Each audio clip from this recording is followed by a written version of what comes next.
Okay.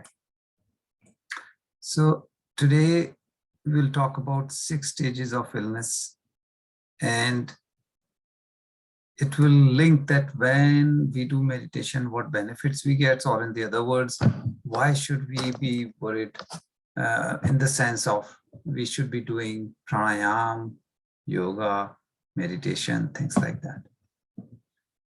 This will reinforce why doing everyday meditation really helps big way in us staying healthy. So our human body, if we really see, there are different mechanisms. There are different ways that it signals. So one of the ways is the blood and the lymph. They are responsible for chemical transfer of the signals. So what happens is your hormones are secreted by the glands. So glands will secrete hormone depending on which gland, like if it is thyroid, if it is liver, and all those kind of different organs are there, and they're producing certain things, either hormones for giving signal that, okay, organ so-and-so, you produce so-and-so things. So thyroid will get a signal that, okay, now it's time for you to produce T3, T4. So thyroid will produce and it will kind of deliver it in the blood. Blood will take it to the rest of the body. So blood does this function of transferring this chemical message. Nervous system is transferring the electrical signals. So the brains, the neurons, they are working, and all that electrical messages are delivered from the brain to different parts of the body, which is faster than the blood. Electrical signal travels much faster than blood can carry those hormones in it to be distributed in different parts. But there is a third way, which is the connective tissue. And this is actually the fastest way of delivering signal due to microtube superconductivity property, which is, it is the fastest way. Because you see, the blood is carried in, like we have veins, so you are carrying the blood, but then it goes through those microtubes, what we say, which is even smaller than the size of the blood particles. So how it is happening in simple way, and how the signals are transferred, this is a beauty of our mechanism. So this connectivity tissue, this is the fastest way. Now this is where we say, talk about electromagnetism, which is much faster than electric. So you see, our body is not just by default some, bones or muscles and skin and all that. It is masterpiece. So let's see the 6 stages of illnesses. So first, I would like to mention about Ayurveda. It is one of the most ancient medical system in the world. Yes, you have the Chinese, you have Egyptians who also have very old, systems, wisdom. And they had the in-depth knowledge of how the human organism is functioning. It is not just in the last 200-300 years the modern science has understood. No, we knew it thousands of years ago.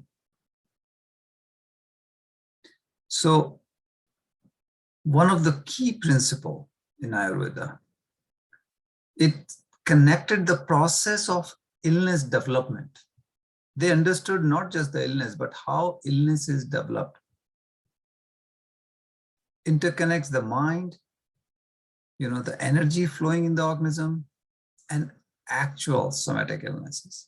So you will see they understood the physical part, the mental part, the combination, how it goes, how the energy flows in the body, what happens. So from there comes the 3 levels of illnesses: the mental level, the energy level, and physiological level. So physiological is your body, physical body. Energy is energy flowing in the body. And of course, the mental level is your mental level. We'll go in the reverse order. So it's relatively easier to understand. So if we see the last level, which is physiological, means in your body physically, you have acute illness. Acute illness, if you have, and if treated with medicines, it may turn into chronic disease. That means you have certain thing and you are treating with medicine, allopathy, you keep taking medicines, it can become chronic over a period of time.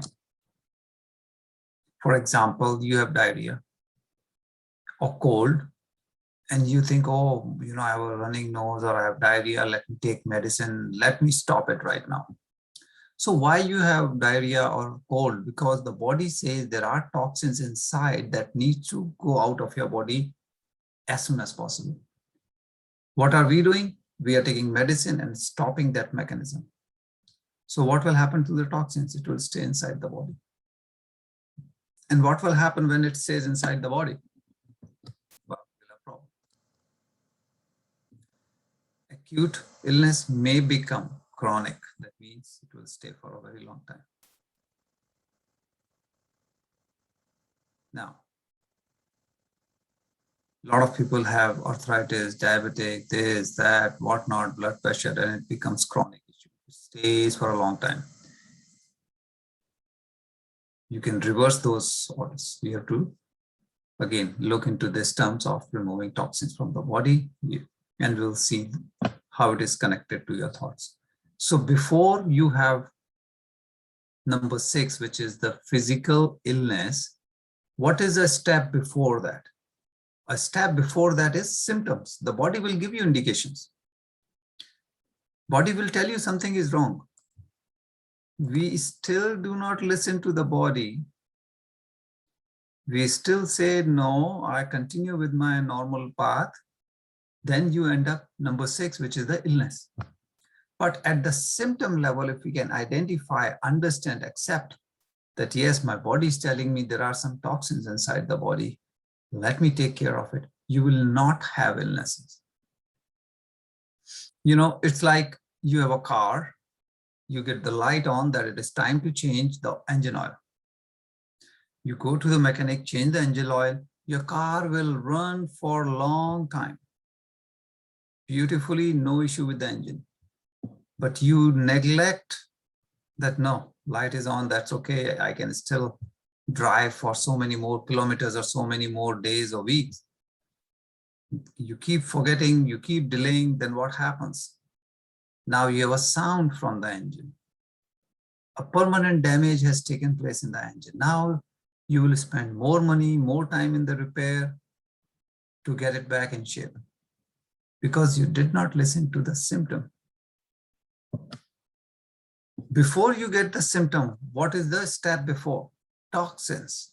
Why would your body say something is wrong? Because there are toxins inside the body. Toxins can come from different areas.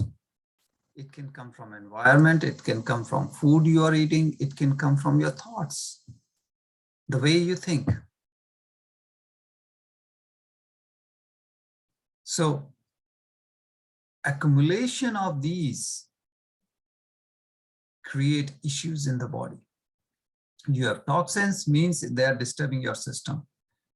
Functioning of different organs or functioning of different systems. It could be cardiovascular system, nervous system, muscular system, skeleton system, digestion system, or individual organs they can impact. Your pancreas, your kidney, your liver, spleen. So if you see that you are doing regular detoxing, whether you do fasting, whether you do some kriyas, jalneti, kunjal, enema, that means you time to time take care of your toxins in the body, you get rid of them. Then it's fine. But if we don't do anything, we leave it the way it is, then toxins will keep accumulating inside the body. A lot of toxins will give you indication soon that, hey, now limit is increasing, a lot of toxins, take care. If you still don't listen, you will have illness. So why we end up having a lot of toxins? If we go a step back, if your metabolism is not working properly. So you see, now we are already in the energy level, because if I go back, actually, your toxins was also in the energy level. So from symptoms, which was physiological, because your body was giving you symptoms, toxins comes from energy level. So similarly, the metabolism is part of the energy level. Why? Because there is an imbalance of energy flow. You know, we talk about Ida, Pingla. They are invisible. They are nadi system. That's where the energy flows in the body. Now, this imbalance could be in one particular organ or one particular system, or it could be in the whole body. So when you have disturbance in metabolism, when your energy flow is not proper, what next? It will impact the way the body is functioning, and it will start accumulating toxins. That is why you end up, if there is a problem in the energy flow, you'll end up with toxins in the body. And metabolism, energy imbalance means, again, to balance the energy, you do meditation, we do pranayam, and for proper metabolism, what is the previous step which can cause this issue is your lifestyle. Why your energy in the body may get disturbed? Lifestyle. Lifestyle means how do you treat yourself and how do you treat others? How is your self-esteem, self-respect, self-confidence? Do you always blame yourself? Do you blame others? Are you, sometimes people say, oh, he's a whiner, or she's always complaining, that type of person. How is your relation with Panch Bhuta? Panch Bhuta are the 5 elements which we are all made up of. The 5 elements in the universe, which includes the air, the water, the sky, earth, and fire. Our lifestyle is taking us away from it. We don't go out in the sun nowadays. Everybody is putting sunscreen, worried about things. No, don't go out. Every day you are either in the office, in the home, you're not getting direct contact. You're not getting direct sunshine, which is so important for our body. We are not in touch with the earth. We are always wearing shoes or something. We never walk barefoot. We lose the touch with water. Water means not just what you're drinking, but the nature. People used to, dance in the rain. Now nobody goes out in the rain. So, oh, this, that, and the other. Air. How much time in a day we really spend outside in fresh air? Otherwise, you're always in the recirculating mode inside your house, office, schools, whatever. And then comes your diet. Big part of your lifestyle. Not just what you eat alone, but when you eat, how much you eat. So sometimes people say, oh, I'm controlling my diet. Controlling means what? Only what you are eating. It is important, but not everything. If you're just gulping, if you're just, driving and eating your breakfast, going to work in the morning or university, school, whatever, is good, but not good enough. How much chewing takes place before you, pass it to the stomach for doing the rest. It's very important. What time you are eating? Are you eating every 2 hours, or you eat properly in the time, giving gaps between your 2 meals when you are hungry, or you're just eating because you want? Now, if you look from meridian point of view, which is the Chinese philosophy, You can see different time of the day, different part of the body or systems are more active. There are times when you have a high energy in one particular part of the body. There are times when it is less energy in that particular part. Okay. So this is the way they think, and you can see in the early morning, 5 to 7, this is the time for large intestine. 3 to 5 is for lungs. 1 to 3 a.m. is detoxification for liver. Midnight, gallbladder. So you see, if you are not sleeping in time, 9 to 11 triple burner, because you see these, if you don't follow the circadian rhythm, means you don't sleep in time, you don't get up in time, you have your own cycle which is not aligned with the nature's cycle. You sleep at 1 a.m. Now you miss the total slot for gallbladder. By the time you sleep, you have affected the liver time. And then we say, oh, I have problem in digestion, I have problem or constipation or this and that. So this thing is very important to understand. Sometime in student life, or you're working hard for your job, we think we are doing great by working hard in the night, but just understand that it is impacting your body mechanism, which is so complex that even science doesn't matter which way you look, you have not understood completely. So just by late studies and sleeping late, a lot of problems. And now if you see the number one, which is from mental level only, is thoughts. So lifestyle was mental level and thoughts. That means your lifestyle is getting impacted by your thoughts. Remember, we said lifestyle means what do you think about yourself, about others, you're a whiner or you're a positive person. So your thoughts are the most important thing which impacts your lifestyle. Your lifestyle impacts your metabolism, energy flow inside the body. That impacts toxins. That will give you symptoms and that will give you illness. So your thoughts, your personality, you can change. That is in your hand. It is hard, but you can work on it. By doing meditation, affirmation, visualization, the 4 pillars: forgiveness, gratitude,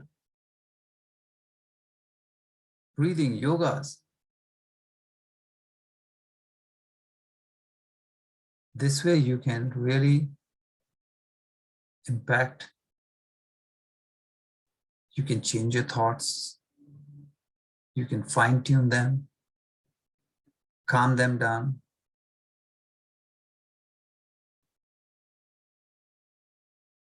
So if your thoughts are under your management, not control, but at least under your management, that means given the family life, you are able to work with your thoughts, then you will have less issues with your mental health. So let's look at it. If your mindset is negative, okay,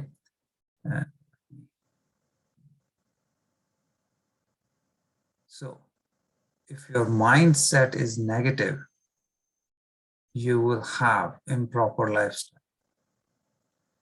If you have improper lifestyle, you do not control at this stage, it will get into the imbalancing in the energy flow.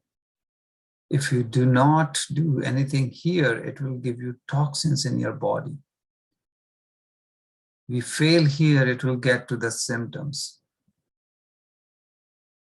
If you do not control here, it will get you to illness or hospitalization. And after a hospitalization, if you still do nothing, improper lifestyle, you get stuck in this cycle. To come out of it, 2 ways. Either when you have a symptom, understand, take care, reduce your symptom, do yoga, meditation, change your lifestyle, bring the positive mindset and stay healthy. And once your mindset is positive and healthy, yoga and everything, proper lifestyle, you will stay healthy. So either you come this direction, or once you are stuck, you have to come out and come towards your healthy situation. So if we understand this, you will understand why we keep talking about meditation, yoga, pranayama. So dear friends, this was the main reason I wanted to share with you, that if you understand this, you will understand why we keep talking about yoga and meditation, why it is so important. So if you have any question, please feel free to ask. And I will stop the recording here.